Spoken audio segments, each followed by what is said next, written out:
कभी सोचा है कि आज की दुनिया में कुछ खाली खाली सा क्यों लगता है?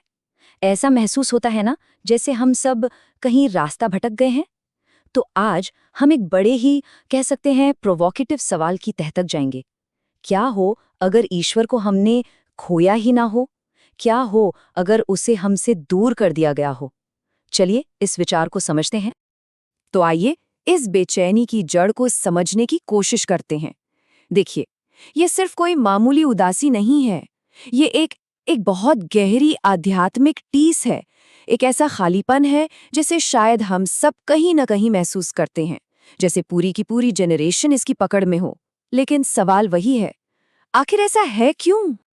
और सबसे अजीब बात यह है कि ये परेशानी, ये बेचैनी सिर्फ इंसानों की ही क्यों लगती है।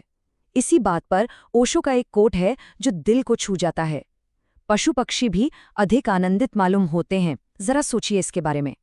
क्यों प्रकृति में हर जीव, पशु पक्षी सब अपनी मस्ती में है और हम इंसान, हम एक अनजानी सी गहरी सी बेचैनी में उलझे हुए हैं।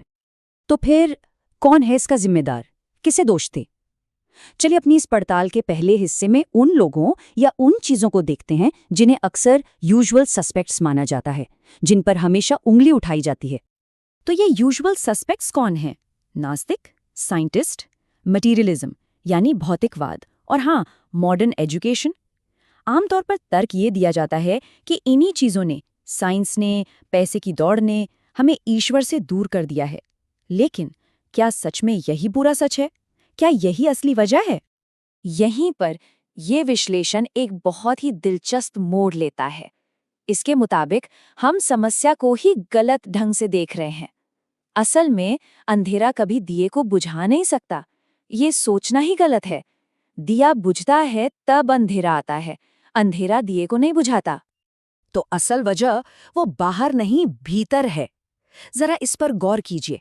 अंधेरा आखिर है क्या? कुछ नहीं, सिर्फ रोशनी का ना होना, एब्सेंस ऑफ लाइट। जब रोशनी का दिया बुझ जाता है तब अंधेरा अपने आप जगह ले लेता है। तो इस तर्क के हिसाब से नास्तिकता या मटेरियलिज्म ने धर्म को खत्म नहीं किया, बल्कि धर्म का दिया वो पहले ही बुझ चुका था, और उसके बुझने से जो खालीपन पैदा हुआ, अंधेरा बस उसमें आकर बस किया। तो अगर साइंस, मटेरियलिज्म ये सब जिम्मेदार नहीं है, तो फिर कौन है?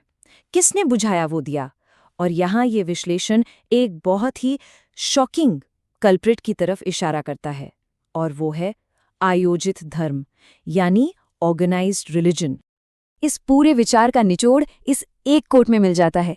अगर प्रेम दुकान पर नहीं बिक सकता, तो प्रार्थना कैसे बिक सकती है? क्योंकि प्रार्थना तो प्रेम का ही एक बड़ा रूप है। ये सवाल सीधा इस बात पर चोट करता है कि कैसे आध्यात्मिकता को, जो कि एक बहुत ही पर्सनल, निजी अनुभव होना चाहिए, उसे एक प्रोडक्ट बना दिया गया, एक ऐसी चीज जिसे खरीदा और बेचा जा सके। तो ये बिजनेस मॉडल आखिर काम कैसे करता है? बहुत सिंपल है। स्टेप 1, ईश्वर को एक बहुत ही मुश्किल, बहुत दूर का प्रोडक्ट बनाकर पेश करो। स्टेप 2, पुजारी, मंदिर या जो भी संस्था है, वो खुद को उस प्रोडक्ट तक पहुंचने का एक्सक्लूसिव मिडलमैन या एजेंट बना ले।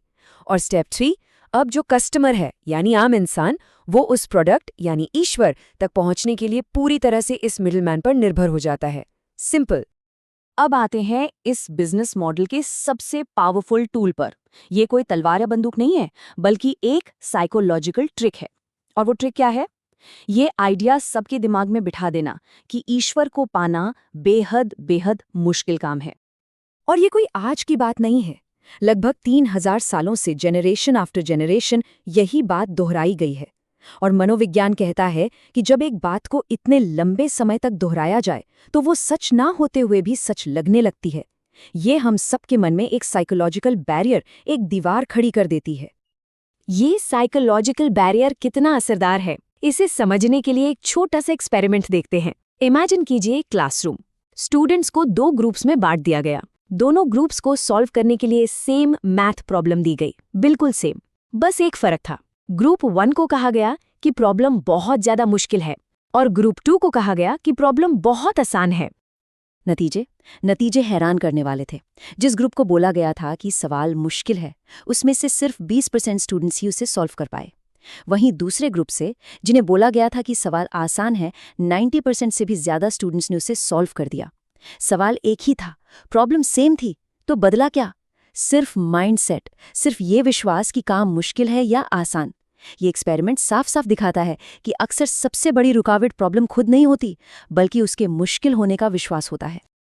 तो जब ये प्रोपेगेंडा किया गया कि ईश्वर को पाना बहुत मुश्किल है, तो इसके दो बड़े घातक नतीजे निकले। पहला नतीजा ये हुआ कि जो सच्चे और हम्बल लोग थे, जो असल में खोजी थे, उन्होंने ये सुनकर ही हार मान ली। उन्हें लगा ये हमारे बस की बात नहीं। और दूसरा, इससे भी बुरा नतीजा ये हुआ कि जो अहंकारी लोग थे, जिनका ईगो बड़ा था, वो इस चैलेंज की तरफ अट्रैक्ट हो गए। उनके लिए ईश्वर को पाना एक और कॉन्क्वेस्ट बन गया, ईगो की एक और जीत। यानी जो सही लोग थे वो रेस से बाहर हो गए और गलत लोग इस रेस में सबसे आगे आ गए। तो अगर ईश्वर को पाना मुश्किल नहीं है, तो फिर सच क्या है? सही रास्ता कौन सा है? चलिए अब इस विश्लेषण के आखिरी हिस्से पर चलते हैं, जो शायद सबसे सरल, सबसे सिंपल सच है। यहाँ आकर ईश्वर की पूरी डेफिनेशन ही बदल जाती है। ईश्वर कोई दूर का पहाड़ नहीं है जिस पर चढ़ना है। वो तो उस समंदर की तरह है जिसके अंदर हम सब हैं। हम उसमें ही तैर रहे हैं और हम उसे ऐसे ढूंढ रहे हैं जैसे एक मछली पानी के अंदर रहकर पूछे कि भाई समंदर कहाँ है। अरे हम उसी में हैं, हम उसी का हिस्सा हैं। और यही इस पूरे तर्क का सबसे बड़ा पैराडॉक्स, सबसे बड़ा विरोधाभास सामने आता है। असली संघर्ष ईश्वर को पाने का है ही नहीं। असली संघर्ष और हमारी सारी पीड़ा ईश्वर को खोने की नाकाम कोशिश में है। हम उस समंदर से बाहर कूदने की कोशिश कर रहे हैं जिसका हम हिस्सा हैं। मछली पानी से बाहर निकलना चाह रही है, और यही कोशिश है जो हमें थका रही है, जो हमें बेचैन कर रही है। तो आखिर में दो रास्ते बिल्कुल साफ दिखते हैं। एक है मुश्किल का रास्ता। ये रास्ता अहंकार को अट्रैक्ट करता है, इसमें मिडलमैन जरूरी होता है और ये एक भीड़ की तरफ ले जाता है।